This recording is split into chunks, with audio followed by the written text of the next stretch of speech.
Olá, eu sou André Malta e esse é o canal Isso Aqui Não É Grego, uma abordagem descomplicada da literatura clássica e não clássica. Episódio de hoje, a prosa de José Falero. Uma das coisas mais fascinantes na prosa de ficção é o seu grau de maleabilidade. Há inúmeros formatos para se contar uma história. Há intermináveis histórias a serem contadas. Cada prosadora e cada prosador, quando se senta em frente à tela e começa a digitar, cada uma delas e cada um deles está respondendo a esse chamado, está tentando corresponder a esse desafio dos muitos caminhos da prosa de ficção que estão aí para quem os quiser trilhar. José Falero faz isso no seu romance de estreia, Os Supridores, publicado em 2020. Tem muita coisa inusitada, no melhor sentido da palavra, nessa narrativa, e algumas outras não tão novas assim. No geral, é o livro de um autor jovem que mostra estar muito à vontade no seu ofício. Como ficcionista, o José tem qualidades acima da média. Os Supridores traz como protagonista Pedro, um rapaz pobre da periferia de Porto Alegre. O livro se concentra nos acontecimentos dos anos de 2009, 2010 e 2011, alguns narrados especificando-se inclusive o dia do mês em que aconteceram. Existe uma realidade social e histórica muito palpável na narrativa. Pedro é o supridor do título numa rede de supermercados, ou seja, é quem fica encarregado de lidar com o estoque da loja. Cansado da vida sem perspectiva e, sobretudo, consciente da injustiça social e da exploração capitalista, ele se junta a Marques, outro supridor, e passam a elaborar uma estratégia para vender maconha num sistema de cooperativa e mudar de vida. O plano dá certo, eles conseguem juntar muito dinheiro, mas a violência do tráfico produz um desfecho trágico que envolve outro personagem, Luan. Plínio Marcos e João Antônio já mostraram, uma história com tais personagens vai se tornar mais plausível se trouxer uma recriação competente das vozes de uma parcela da sociedade, em geral ausente da nossa literatura. É o que José faz. Gírias, palavrões, interjeições, abreviações, ênfases, gramática não normativa, está tudo lá, junto com elementos característicos da fala gaúcha. Criar diálogos coloquiais com essa impressão de realidade usando a escrita é um feito ao alcance de pouca gente, porque não basta ter acesso a esse tipo de expressão, é preciso saber recriá-la.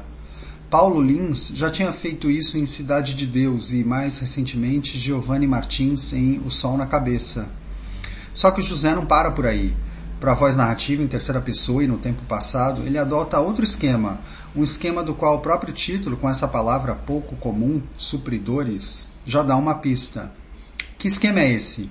Usar um português super correto, mais que correto, um português esmerado, erudito, que entra em choque com o universo dos personagens. O resultado é uma dicção híbrida ao longo de todo o romance. Vamos da narração culta e meio impostada à fala solta e da fala solta à narração culta e meio impostada. Pode parecer estranho, mas funciona, porque o José é um grande contador de histórias e sabe usar essa massa de modelar que é a linguagem em prosa. Vejam este exemplo. Tirado a contragosto de seu estupor, Marques estalou a língua e lançou contra a moça um olhar duro. Mas como é que eu posso saber o que a gente vai fazer agora, Angélica? Disse isso encolhendo os ombros e desdobrando um braço para o lado, a mão aberta parecendo acusar a parede do quarto de propor um enigma indecifrável. Nem tenho o que fazer a não ser rezar por um milagre. Mais um filho, que merda. Eu sempre quis ter uma porrada de filho. Gosto pra caralho de criança, tu sabe, mas porra, uma coisa é querer e outra coisa é poder. Bom, pelo menos nenhum de nós dois está desempregado. Bah, isso é verdade, interrompeu agudamente a esposa, em desvelado menoscabo. Para vocês terem uma ideia do contraste, logo na sequência a voz narrativa diz: uma leve brisa entrava pela janela aberta, fazendo as cortinas esvoaçarem de maneira suave e constante, e a luz que se filtrava nelas projetava ondas vivas nos lençóis dourados da cama, enquanto os pássaros lá fora cantavam com alegria, comemorando seja lá o que for que um pássaro possa comemorar. Poderia ter sido um momento mágico desses em que tudo parece tão belo, como numa cena de novela. Poderia.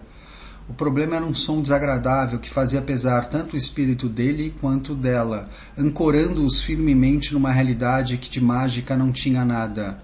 O assoalho de madeira da casa, apodrecido havia tempos, rangia alto, sem parar, gritando por socorro. Ouçam agora essa passagem tirada de outro ponto da narrativa. Real ou simulada, a volubilidade de humor que Alemão demonstrava era impressionante. Um segundo atrás ele parecia o diabo em pessoa, sem dúvida capaz de fazer o que de pior lhe ocorresse, e agora um largo sorriso estava escancarado abaixo do seu nariz pontudo, exibindo dentes estragados. Sereno, foi só um mal-entendido, comentou Pedro, apaziguador, porque Marques ainda estava de semblante fechado. Só vamos tentar evitar esse tipo de coisa daqui pra frente, beleza? Há um descompasso aí, talvez um pastiche, uma desigualdade na linguagem que a gente pode associar à desigualdade social sobre a qual o livro fala tanto. Outro elemento significativo que contribui para deixar a voz narrativa especial são as repetições, como neste trecho. E era mais por si mesmo do que por ela, mais para aliviar o próprio arrependimento do que para produzir nela algum efeito, que agora queria consolá-la, que agora queria afagá-la, que agora queria retirar tudo que lhe dissera, que agora queria pedir desculpas pela sonora bofetada que acabara lhe dando. Mas não levava à prática nada disso que queria, tinha medo, pavor na realidade, pavor de parecer piega sob seu próprio julgamento. E assim o aguilhão do autodesprezo ia espicaçando a cada palavra de amor não dita, a cada gesto de amor não feito. A repetição fica mais enfática porque vem num capítulo intitulado O Aguilhão do Desprezo, onde essa expressão fica reaparecendo várias vezes. O recurso pode vir também na boca dos personagens, como nessa fala de Pedro a Marques. E tu sabe o que é mais assustador nisso tudo, Marques? De algum jeito, eu não sei como, fizeram as pessoas acreditar que está tudo certo, fizeram as pessoas acreditar que o mundo é assim mesmo, fizeram as pessoas acreditar que tudo é natural, como a chuva ou o vento, fizeram as pessoas esquecer que todo esse mecanismo não existe desde sempre, fizeram as pessoas esquecer que todo esse mecanismo precisou ser planejado nos mínimos detalhes. Isso pode realçar a obsessão dos protagonistas, mas pode também ganhar um tom especial, como no trecho do nascimento da filha de Marques e Angélica. E assim, mais uma alma despia às pressas um pijama que jamais voltaria a usar. Assim, mais uma alma enfiava-se de qualquer jeito numa armadura da qual jamais se veria livre.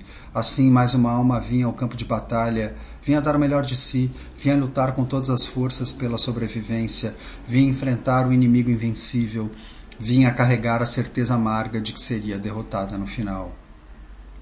Gostei muito também da capacidade do José em colocar seus personagens não apenas dialogando, mas discutindo a fundo temas e ideias. Pedro, que gosta de ler e debater, é quem lidera as conversas. Em duas das passagens mais interessantes do livro, nos capítulos 4 e 14, ao falar de capitalismo, marxismo e meritocracia, acompanhamos longas tiradas. De novo, não é algo fácil sustentar longas falas reflexivas que não sejam maçantes ou enfadonhamente didáticas. Fazem a gente lembrar, mutatis mutandis, Dostoiévski e os debates em seus romances, como em Os Irmãos Karamazov.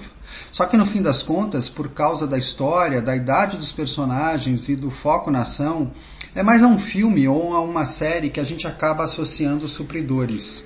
E é aí para mim que entram os problemas. Há momentos, principalmente mais para o fim, onde os clichês pesam. Achei juvenil no mau sentido o uso do esquema de vingança para fechar a história. Também não entendi porque o José não explorou Marques, o parceiro de Pedro, como figura central na conclusão, em vez de Luan, que era meio secundário. Tudo bem, o auge da ação é bem narrado no longo capítulo 21. Só que o José tenta explorar no capítulo 22 o sentimento trágico vivido pelo protagonista, Pedro, mas ao meu ver não funciona. Ouça um trecho. Era impossível reconhecer a si próprio, só sabia que tinha ido longe demais. Em algum momento, não saberia dizer ao certo quando, tinha cruzado uma fronteira invisível que jamais deveria ser cruzada por ninguém, e estava agora perdido, sem saber como voltar, ou pior, sem saber sequer se haveria um jeito de voltar. Deus, não tinha mais em quem se agarrar, não tinha mais uma luz a seguir. Achei melhor a intervenção do velho, que reflete sobre a vida usando a metáfora da sopa que foi salgada demais. Também achei que o José poderia ter fugido de certos estereótipos. Ok, o universo que ele quer abordar é muito masculino e sexista, mas era possível quebrar um pouco o padrão adicionando mais perspectivas. Como era possível trazer à tona o racismo, que comparece de forma tênue, e é tema central em 2 escritores do Rio Grande do Sul, Jefferson Tenório e Paulo Score. Tudo somado, ficou para mim a impressão de que o José, autor também de um livro de contos, é um escritor acima da média. Tem competência para narrar e criar diálogos genuínos, para montar uma ação que prende e para aprofundar temas. E pode com isso alcançar um público que não costuma se interessar por literatura, por não se ver retratado nela. Eu fico por aqui, obrigado por ouvir e até a próxima.